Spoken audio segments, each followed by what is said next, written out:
गरीब आदमी है भाई, हमारे पास पैसा नहीं है। ये क्या है? तो पकड़ के रखो। बैगन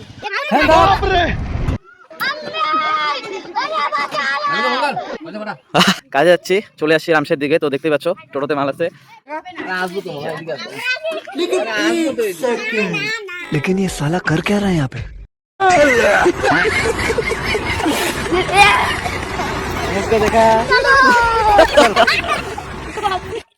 আসো। তো এই যে দেখতে পাচ্ছ আমাদের হেলিকপ্টারটা এখন জয়সেতু পার হবে, আর সেখানে তো ছাড়লোই না, অনেক কষ্টে ব্যবস্থা করে ওখানে দিতেই লাগলো। আর ওখানে ধরছে 6 জায়গায়, তো 6 জায়গায় তো দেওয়া সম্ভব না, 3 জায়গায় দিয়েছি। দিয়ে তারপরে বেরিয়ে পড়েছি আমাদের হেলিকপ্টার নিয়ে এখন রওনা দিচ্ছি একদম অ্যামাজন ফরেস্টের মাঝখান দিয়ে। অ্যামাজন ফরেস্টটা পার করে দীর্ঘ 4 দিন সময় লাগবে, 4 থেকে 5 দিন, তারপরে ওখানে পৌঁছাবো। আর এইদিকে আমাদের গাড়ি ফেসে গেছে, মানে আমাদের হেলিকপ্টারটা ফেসে গেছে। কষ্টে মষ্টে এই যে হেলিকপ্টারটা ছুড়ালাম। তো গাইস, তারপর আমরা রওনা দিলাম আমাদের গন্তব্যস্থলে। তো টাটা, আজকের জন্য এতটুকুই।